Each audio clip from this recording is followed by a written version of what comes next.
It's COVID.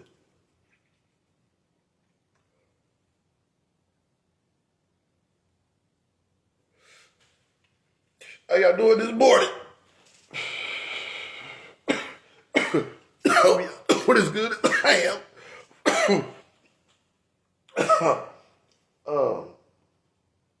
Yeah, hope y'all doing as good as I am.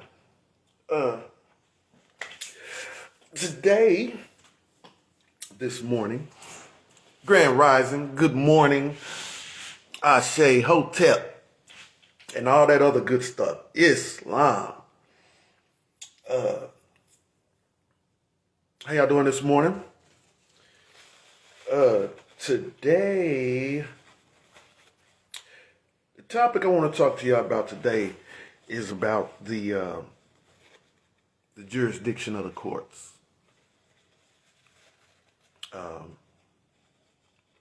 Oh, wait. First, I want to say thank y'all for buying my book.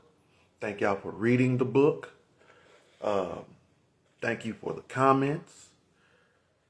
Thank you for the questions. Just thank you. A lot of people have reached out to me about what's in the book. And we got some things going.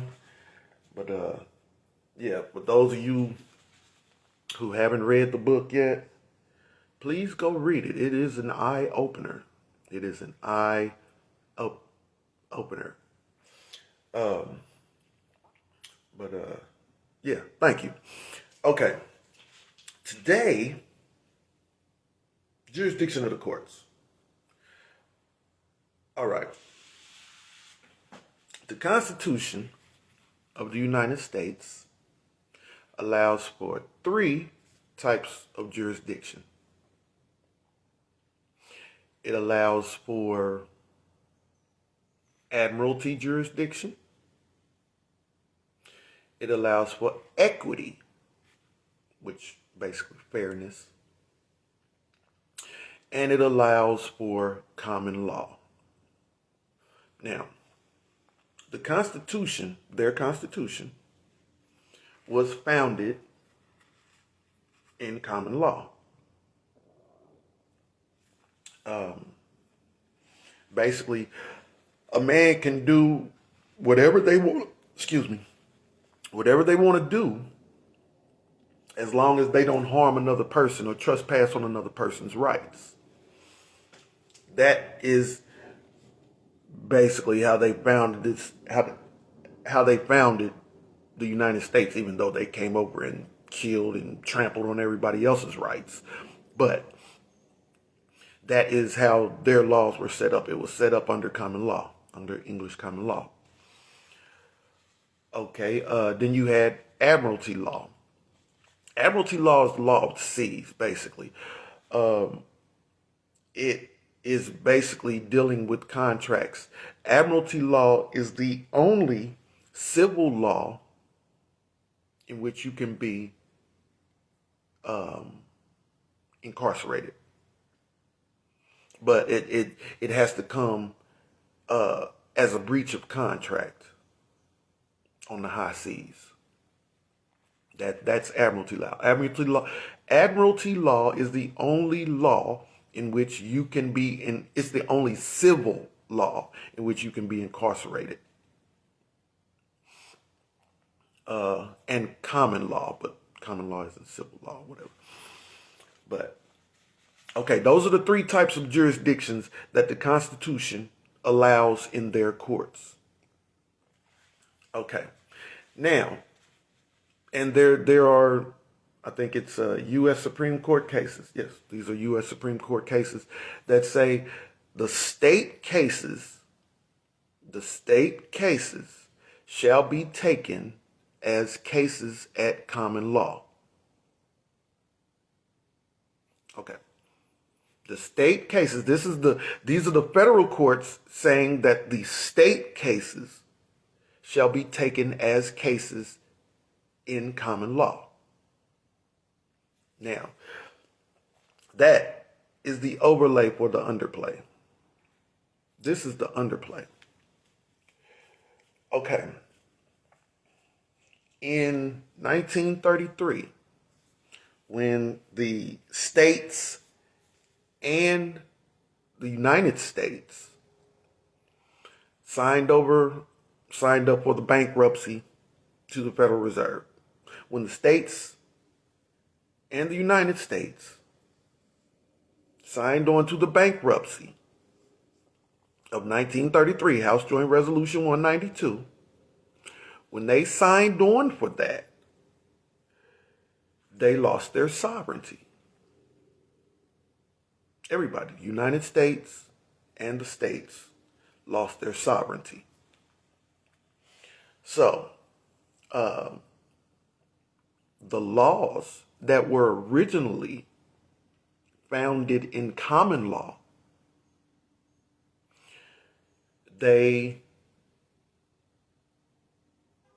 once they lost their sovereignty and they became owned by the Federal Reserve Corporation, they became indebted to the Federal Reserve Corporation, the common law that they were using, they couldn't use it anymore because now this belongs to the private corporation. So common law doesn't stand in the private corporation.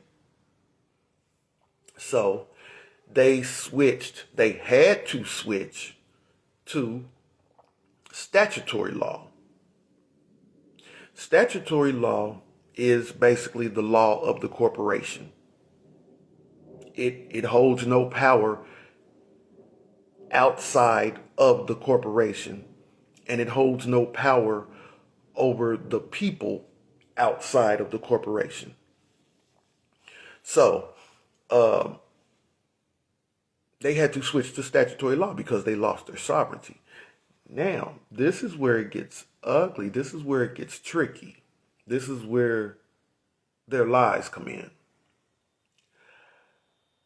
They still hold that the state cases shall be taken as cases in common law. Now, let me finish with this part. When they switched to statutory law, the jurisdiction of the courts also became statutory. They became commercial. They became administrative. So now you ask, well, if the courts are only administrative now, how are they locking people up? Well, see, that is part of the farce that they maintain by force.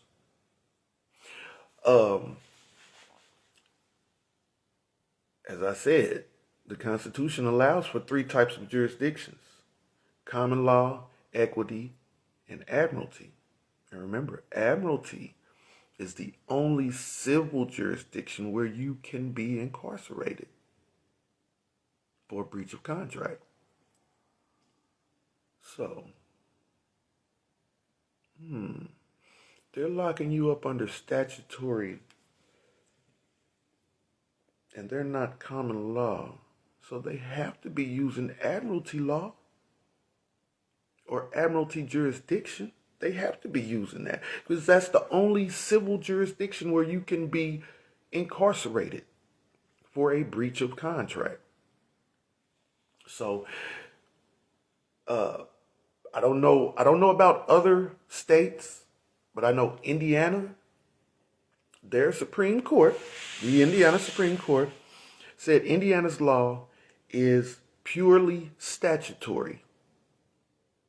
It is not of common law origin. So that means that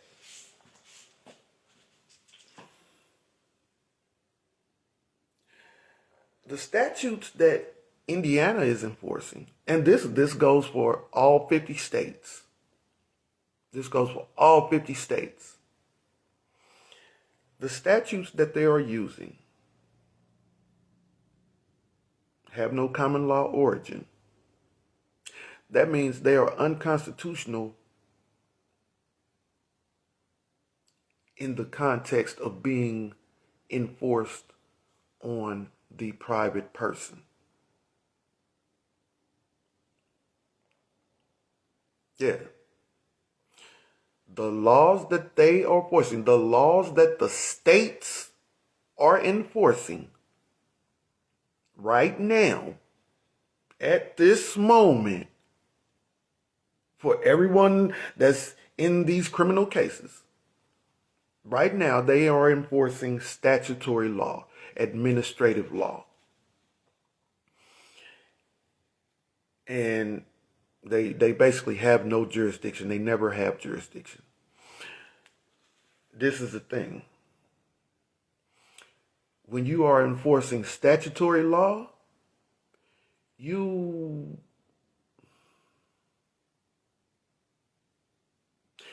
only authority is over public officials. That is the power of statutory law. They have no authority out here over the average person. Now, this is the jurisdiction of the courts. This is also the jurisdiction of the police. Their authority is merely administrative. They have no actual power out here other than the guns, the mace, the taser, the billy clubs, and all of that stuff that they use to enforce these administrative statutes. I mean, Indiana, they put it out in your face. They tell you, if you go to their website, it says Indiana's administrative code. Nobody's taking the time out to find out what administrative, but how is this administrative? How are they enforcing administrative on me? Well, you never asked, and you never tried to fight it. That's how they get away with it. But this also goes for the federal courts. The federal courts, they tell you in Erie versus Tompkins, there is no federal common law. So that means that everybody that the feds have locked up and incarcerated over the years, they committed a fraud on you. Because, for one, they locked you up under admiralty law, because the case of Erie versus Tompkins tells you that there is no federal common law. There is only admiralty law. So, if there's only admiralty law in the federal courts and federal jurisdiction is only in D.C. military bases and certain federal buildings, if that's federal jurisdiction, how are they out here on the streets, in the neighborhoods, kicking in doors and arresting people and doing all that?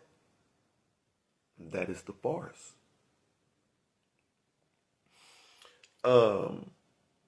Code of Federal Regulations, Section 72.11, I think.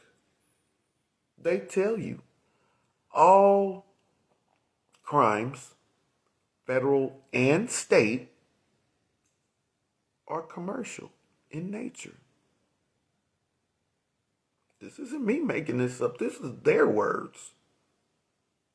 They tell you all crimes are commercial, even murder. All crimes are commercial. So, that's one thing. Now we get a little deeper. You go to the rules of trial procedure, federal and state. If you're on a computer right now, pull it up. The rules of trial procedure. Rule 2 of the rules of federal and Indiana's rules of trial procedure There shall be but one form of action, and that is civil action. This ain't me saying this. These are the states and the feds. There shall be but one form of action, and that action is civil action. That is because as a corporation, as a private entity that the states and the United States are right now, as private entities, they can only use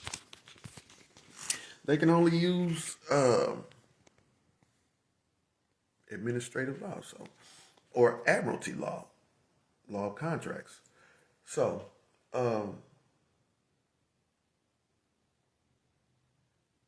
if there is only one form of action, and that is civil action, then, as I've said, like I said in my book, this is all in my book, by the way, then there is no such thing as an actual criminal case, because criminal cases are built in common law. Criminal cases are common law cases because this is man dealing with another man. That's common law. These are rules of man, basically. So if they are hitting you, if the jurisdiction is civil, they are literally suing you for a violation of the statute. They're suing you for a violation of that administrative statute. They're not charging you because you've done something to someone or you harmed someone. They're charging you literally for a violation of the statute. The police, when they arrest you, they're all the way out of bounds because their authority is purely administrative. And the courts tell you, the Supreme Court has said it, it is not the duty of the police to protect the people, but to protect the property of the states and the cities. The Metropolitan Police in your city, state, wherever, their only responsibility is to protect city property, municipal property. The state police in your state, their only authority is to protect state property. That's it. You can look this up. They've been saying this for years. The police's only authority is to protect state, county, and city property. The state police for the state, the sheriffs for the county, and the city police for the city. There are 3 levels of police. And their only authority is to protect the property of the state. It is not to protect the people. It is not to protect and serve. Yes, they are protecting and serving the corporation. That is the only thing that they are protecting and serving. Is the corporation, and they don't even know that. They think, oh, they're out here doing good deeds and gung-ho and all of this shit. No. Your authority is administrative, and the roots of the police stem from slave catching, which half of them still act like they're slave catchers or want to be. But, yeah, the jurisdiction of the courts is purely administrative. And when I say they maintain their force by force, I'm going through a situation right now. Traffic court. This is just traffic court. And I challenged the jurisdiction of the court. I made a special appearance and challenged the jurisdiction of the court. The prosecutor didn't even make an appearance in the case. But yet, the judge filed before they refused to make the prosecutor prove the jurisdiction of the court, which once you challenge the jurisdiction of the court, the prosecutor or whoever brought you into that court has to prove that that jurisdiction is proper. So in this situation, the prosecutor didn't even make an appearance. But yet, the judge found me in default judgment. But I made an appearance. That's fraud. That's actually fraud on the court. But this is, I had a brother tell me that, well, you got to give them a way out so they can make it look like they prosecuted you or some. No. They've already had too many way outs, too many ways out. So no, I'm going to leave them stuck. And no, I'm going to enforce their Constitution on them. No, I don't have any rights under the Constitution because it's not mine. That's why they get away with the things that they get away with on us, because we still have it in our minds that that Constitution belongs to us. No, it does not belong to us. It belongs to them. So no, I will never stop enforcing the Constitution on them. No, I'm not trying to get my rights or anything like that. I am enforcing their rules on them. These are, the Constitution does not give them power. It limits their authority. That's what it is, a limitation of their authority. It doesn't tell the rights of the people and none of that. It is a limitation of their authority. So when they overstep those bounds, don't go talking about, oh, they violated my rights, because they're going to get away with it every time. They have immunity for their acts under color of law. That's how they set it up. Because this is color of law that they are enforcing. So,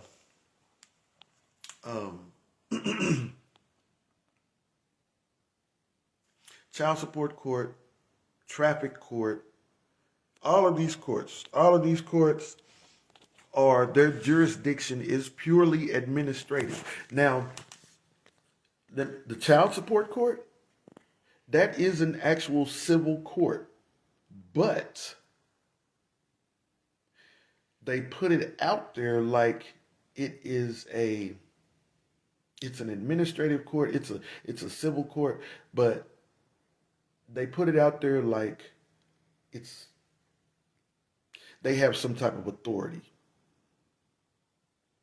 But this is if you go to the child support court and you challenge the jurisdiction based on the fact that you have no liability to anybody in that court. You have no liability, no financial liability to that child or to the mother. Now, this is not to say that some of these dudes ain't out, whatever. But this is to say that everything that they're doing is a farce. And even though it appears that they are doing the right thing and enforcing the right thing and all of this stuff, they're not. They're defrauding everybody, and it's a plan basically to keep the men down, us. It is a plan to keep us in a bad situation. It is a plan to keep us in a situation where we cannot go out and take care of ourselves and take care of the women and the children. Because I'm gonna put it to you like this: in Indiana, they tell you that for child support they can take 68% of your income. Now, as a quote unquote black man in North America right now, 68% of your income you cannot survive. So every check, if you make $100, they take $68 out of your check. That leaves you with $28 to eat, to live. So 68% of your check, you have to pay rent, bills, and eat. How can you survive like that? You can't. You can't. So now that leads you back to hustling. I had a judge tell me, he said, well, I was in child support court, and I was like, Judge, I can't take 68% of my income. I can't live on 28% of my income.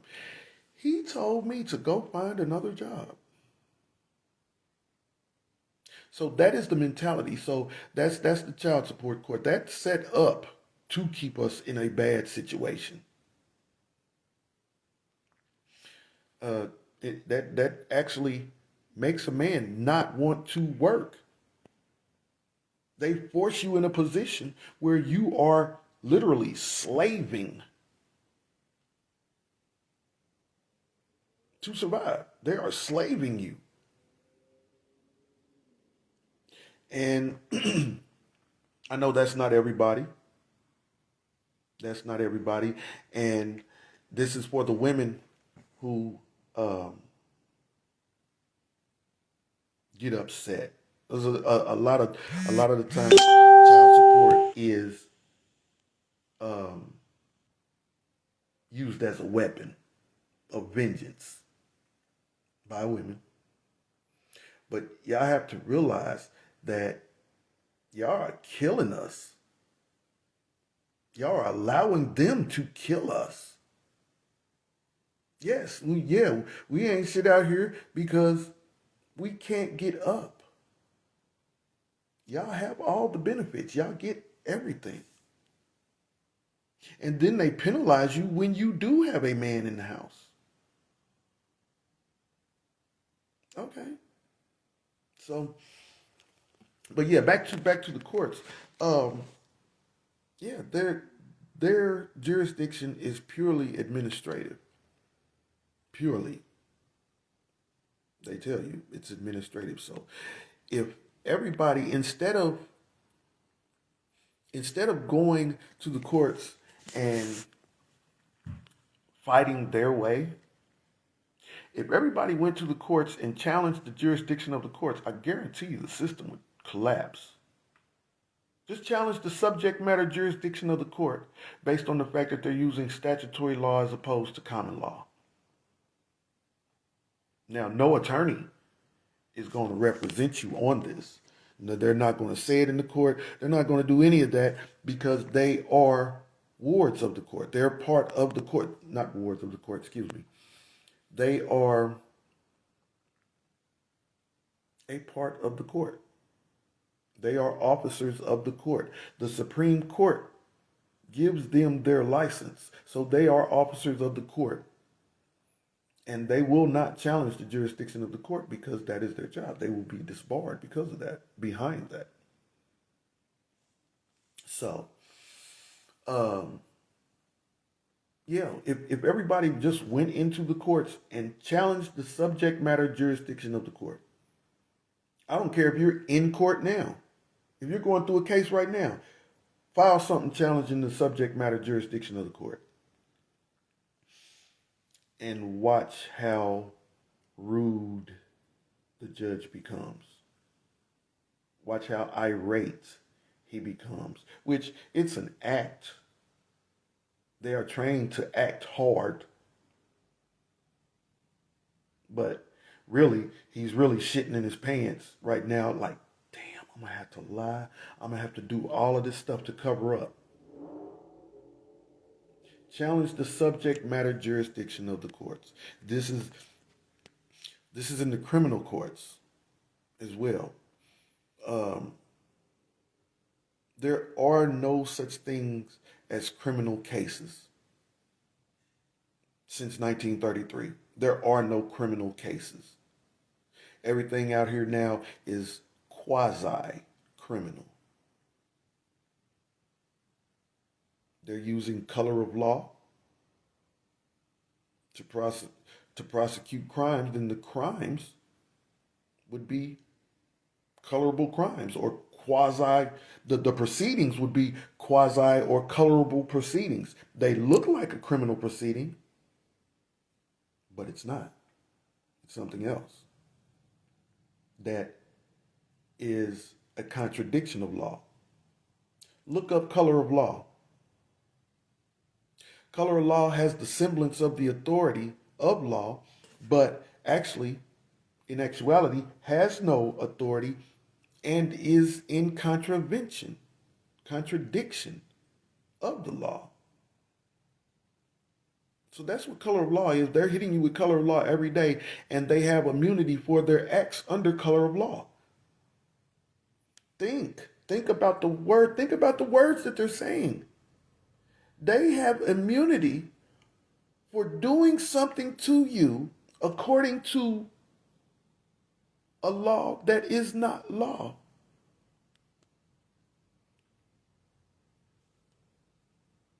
But y'all are going for it. Challenge it. Stop being scared. The more you challenge it, the weaker the system becomes. The weaker the system becomes, the less authority, negative authority, they have over us. But we have to enforce that. If we're not enforcing it,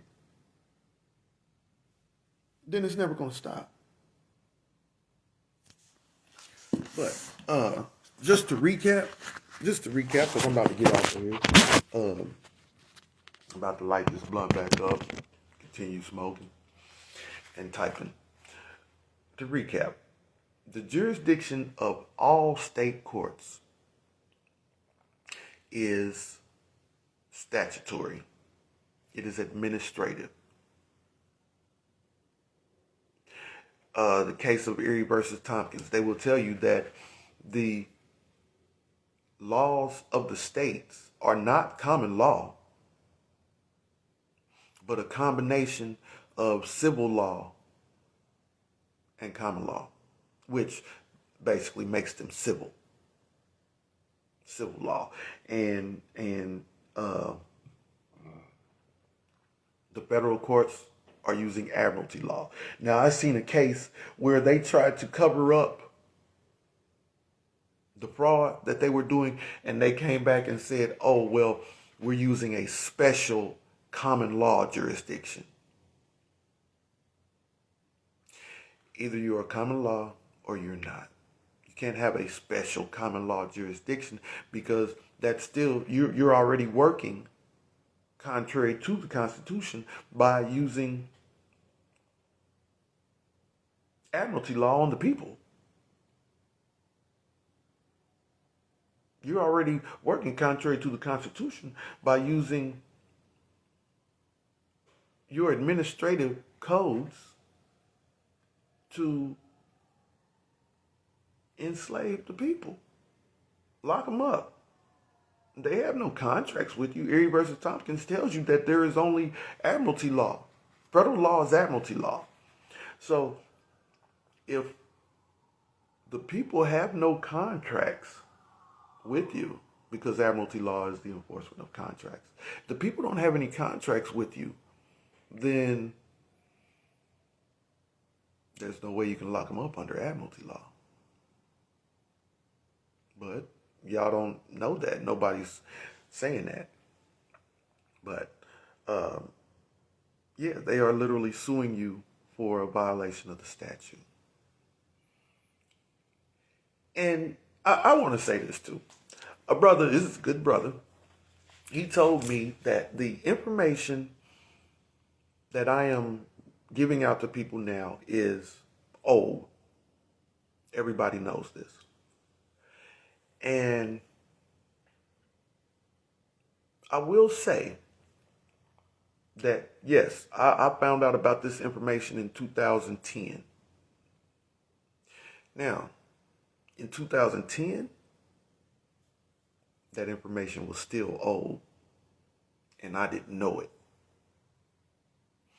So, the information that I'm giving out, yeah, it's still old, but there are so many people out here who don't know it, who've never heard of it, who are still scared. So I'm still going to continue giving out this old information because it's going to be new to someone.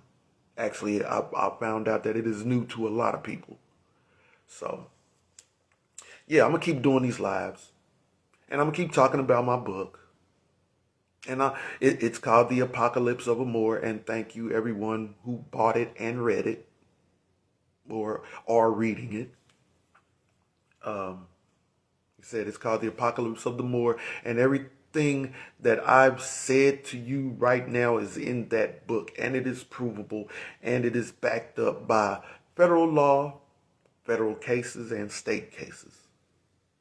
So, yes, please go read that. It's on Amazon Books for free. You can read it for free right now.